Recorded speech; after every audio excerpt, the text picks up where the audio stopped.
Well, okay, so it's Sunday. We're on lesson 102, the workbook of A Course in Miracles. I share God's will for happiness for me. And I noticed in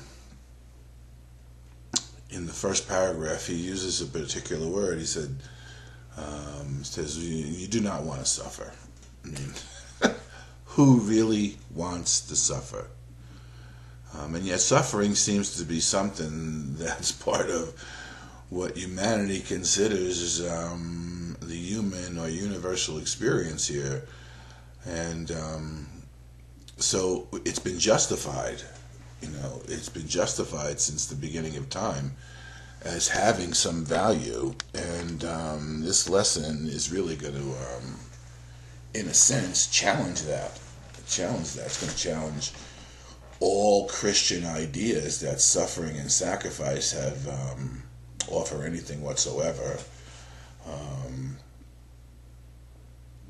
It's going to challenge any ideas and any other systems of spiritual thought or traditions that claim that suffering is good for the soul because it makes us stronger, which would give suffering a causation that it doesn't have, and I believe it even addresses it that way here. It says that suffering is without a cause.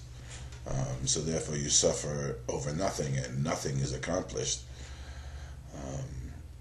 Which is definitely, not a traditional understanding of suffering, and yet within the theoretical framework of A Course in Miracles, when we're considering the fact that the illusion is really the absence of reality, and the seeing of the opposite of reality in the place where reality actually is as a hallucination, we begin to understand that within the egoic framework of the illusion, which is the consciousness that we utilize in order to think that this is life,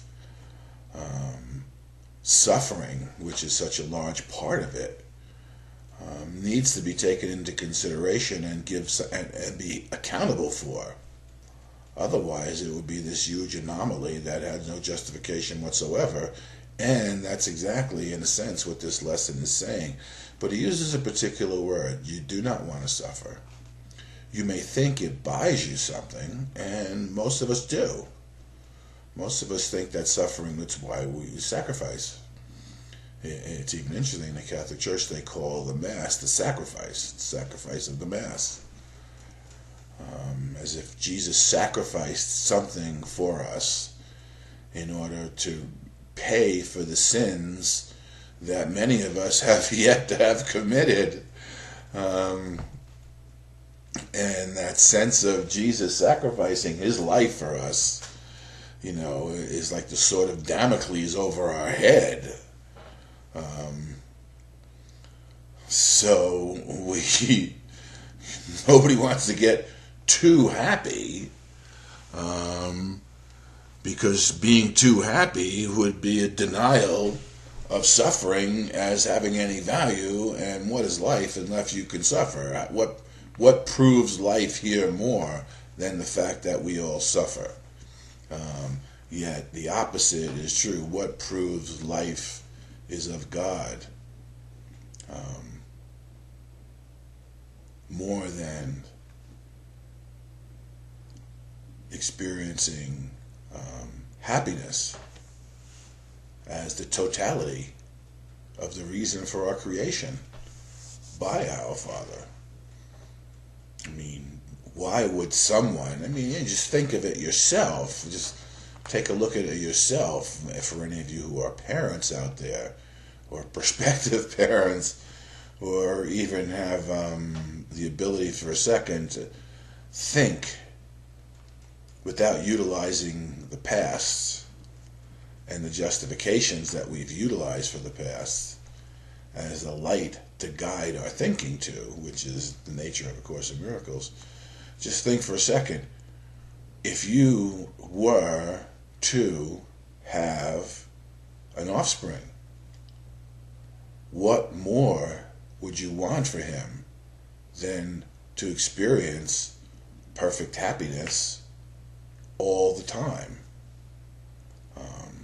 Now, in the world of duality, people say, well, how would you know you're happy unless you had the ability to be unhappy? But why would you even want to be unhappy if the state of mind or the condition of life is one of joy and the extension of that joy in everything you do? It's hard to imagine a life here that way, and yet God in his eternal goodness and infinite wisdom created us to share his will, and his will is for perfect happiness, because his will is a totality, it's a singularity. We're not trained here to think in terms of totality and singularity.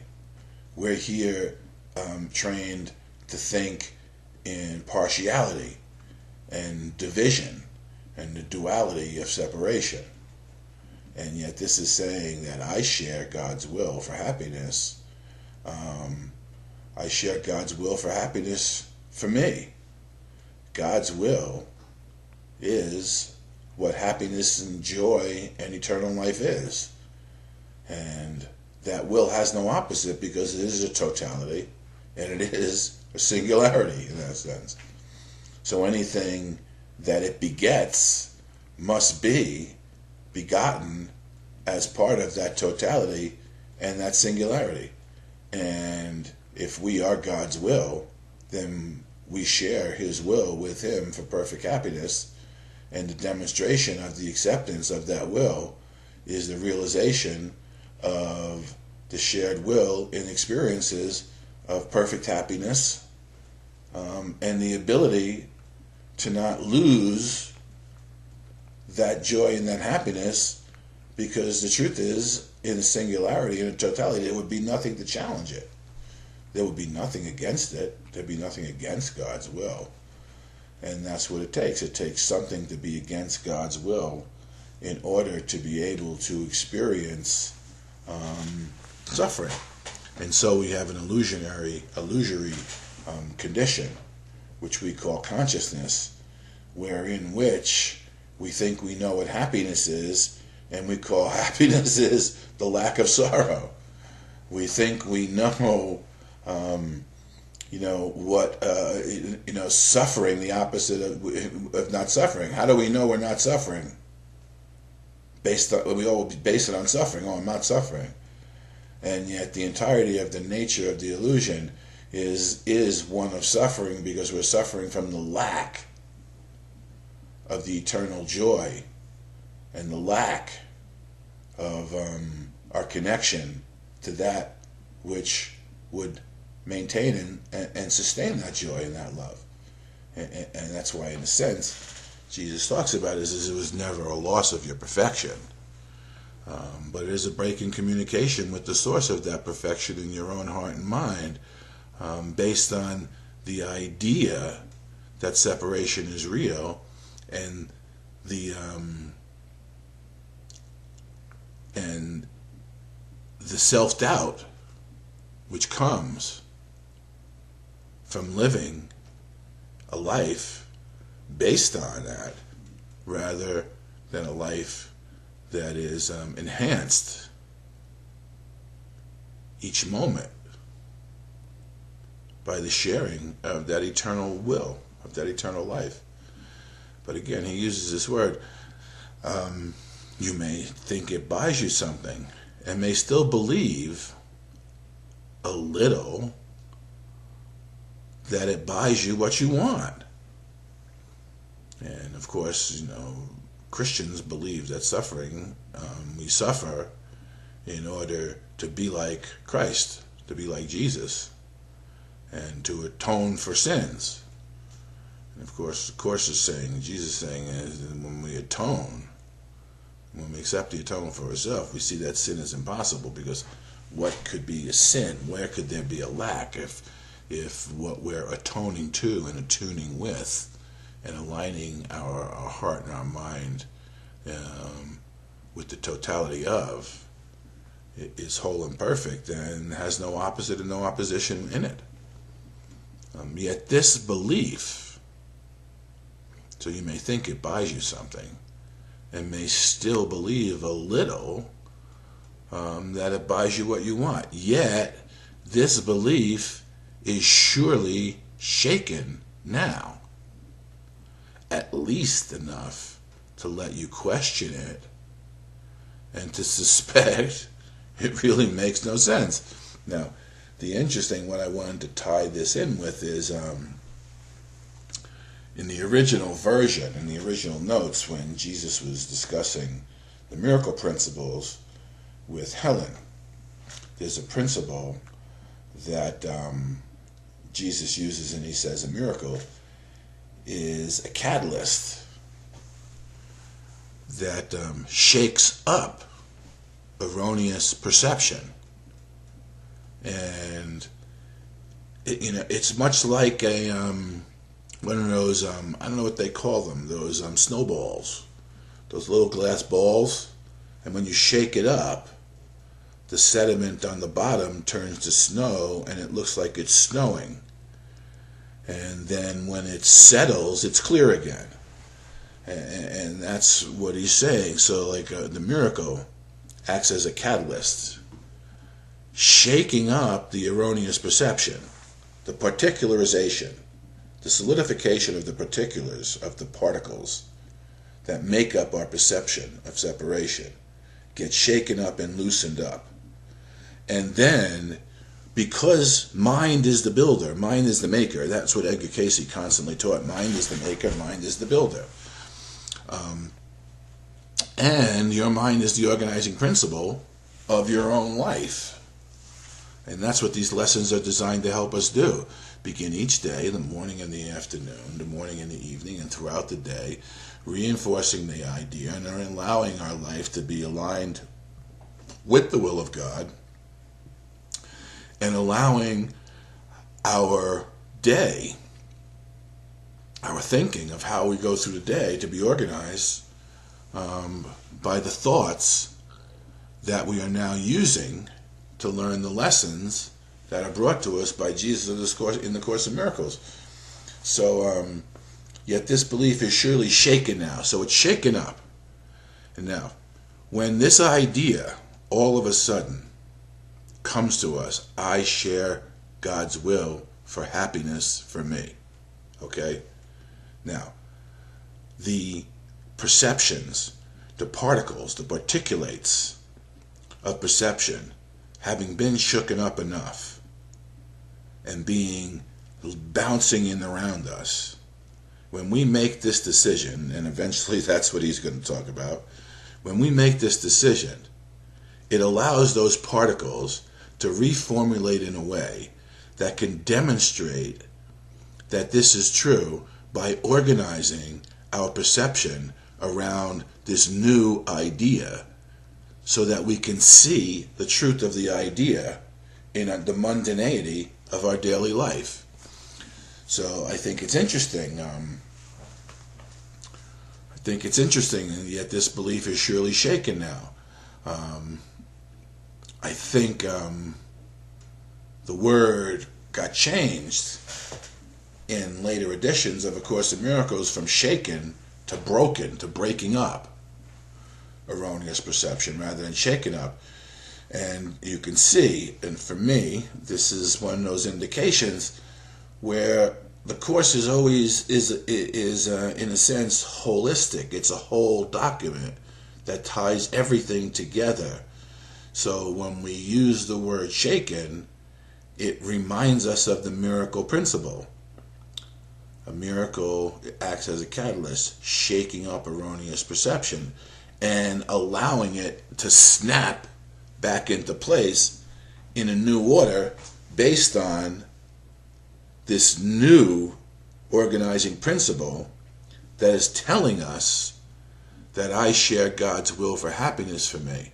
Now, our perception is beginning to get organized around the truth of our creative reality and the will of our Creator, so that we can begin to see more readily and experience the power of our own thinking in order to be able to align and converge with that singular will, as well as having a principle that we are allowed to go back to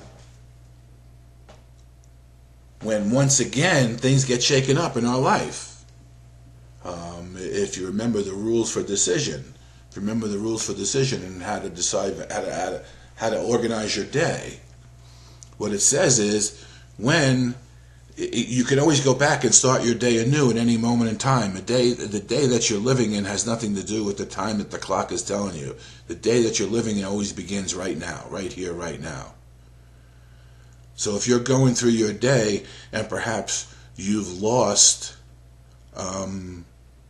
your connection, you've lost your experience of sharing God's will for you, which is perfect happiness, which is happiness.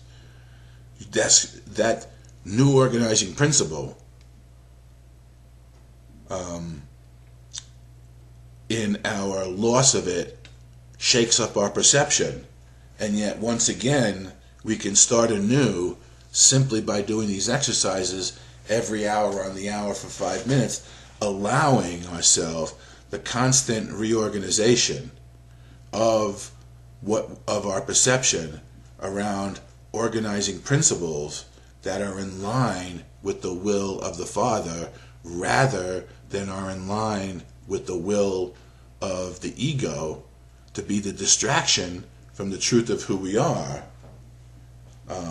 and therefore allow us to continue to suffer rather than experience joy. So today we will try to lose its weakened hold still further, and to realize that pain is purposeless, without a cause, with no power to accomplish anything. It cannot purchase anything at all. Obviously, it can't purchase anything at all, and it comes at quite the price within the world of space and time as well. It doesn't purchase anything. It requires us to make purchases of meaningless things, thinking that that's going to be the way to end the suffering. It offers nothing and does not exist, and everything you think it offers you is lacking in existence like itself. You have been slave to nothing. And that's a hard one to take. Be you free today to join the happy will of God. Be you. You are free. Be you perfect, even as your Father in heaven is perfect. Be you free today to join the happy will of God. And be you free to continue to use these new organizing principles of your own heart and mind to the degree to which you want to share God's will for happiness with you. Meaning that at any point in time, when you begin to lose that sense of happiness, that sense of peace, as it says, then seek this function deep within your mind, for it is there. So when you begin to waver and lose that, you always have the ability to make the decision to start anew and rededicating yourself to share God's will for you, which is perfect happiness. So be you free today to join the happy will of God.